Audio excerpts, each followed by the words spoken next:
Hello everyone, मेरा नाम doctor Rubina है। मैं एक इनफर्टिलिटी और आईवीएफ की डॉक्टर हूं और आज आपसे बात करूंगी एम्ब्रियो ग्लू के बारे में। एम्ब्रियो ग्लू क्या होता है, किन पेशेंट्स में हम यूज करते हैं, किन पेशेंट्स में इनका फायदा हमने देखा है और क्या क्या फायदा होता है, इसका क्या कॉस्ट होता है, कब इस्तेमाल होता है, हम सारे डाउट्स आज क्लियर करेंगे इस वीडियो के माध्यम से। आप ये वीडियो पूरी एंड तक कंप्लीट देखना सो दैट अगर आपको लगे एम्ब्रियो ग्लू आपके केस में यूजफुल हो सकता है तो अपने डॉक्टर से जाके जरूर बात करिएगा।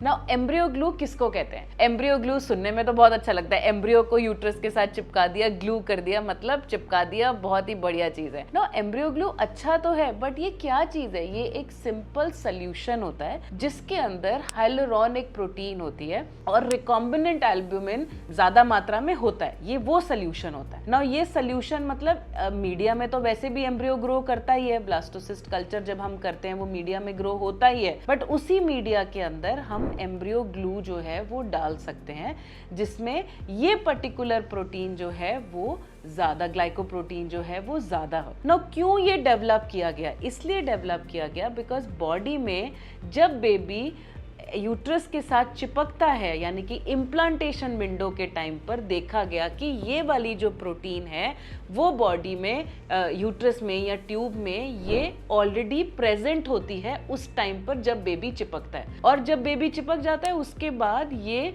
प्रोटीन कम हो जाती है, जो हमें ये बताता है कि ये प्रोटीन इंपॉर्टेंट है बेबी को चिपकाने के लिए।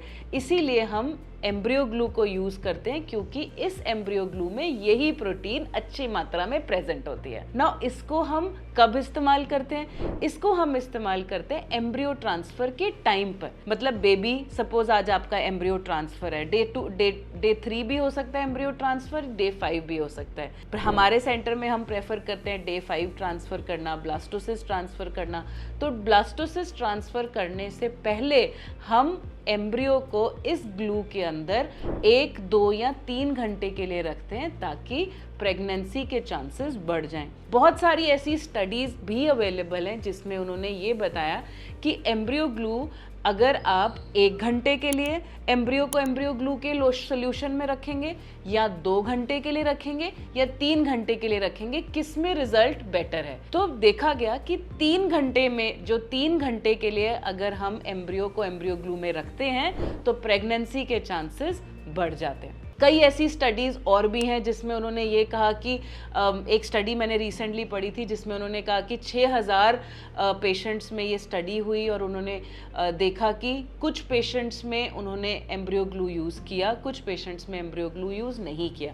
जिनमें किया उनमें 20% के चांस, 20% मतलब ओवरऑल 20% नहीं। इसका मतलब नहीं है कि अगर हम बोलते हैं कि आपका आईवीएफ सक्सेस 50% या 60% है तो एम्ब्रियो ग्लू करके ये 70 या 80% हो जाएगा, ऐसा नहीं है। बट ओवरऑल परसेंटेज उन पर्टिकुलर कपल्स में 20% बढ़ गई। नाउ एम्ब्रियो ग्लू की कॉस्ट क्या होती है? कॉस्ट ये वेरी कर सकती है बिटवीन 10 to 15,000, क्योंकि ये वाइल जो है एक बारी ओपन हो जाती है तो वो एम्ब्रियो ट्रांसफर के टाइम पर ही यूज होती है और उसको ज्यादा देर के लिए हम अपनी लैब में नहीं रख सकते, हमें इमीडिएटली फिनिश करनी पड़ती है। नाउ एम्ब्रियो ग्लू हम अपने सेंटर में किन किन पेशेंट्स में यूज करते हैं और आइडियली ये किन में यूज होना चाहिए? जो डायरेक्ट इंडिकेशन है, जैसे अगर किसी फीमेल की एज 35 एंड अबव है उसमें भी यूज़ कर सकते हैं।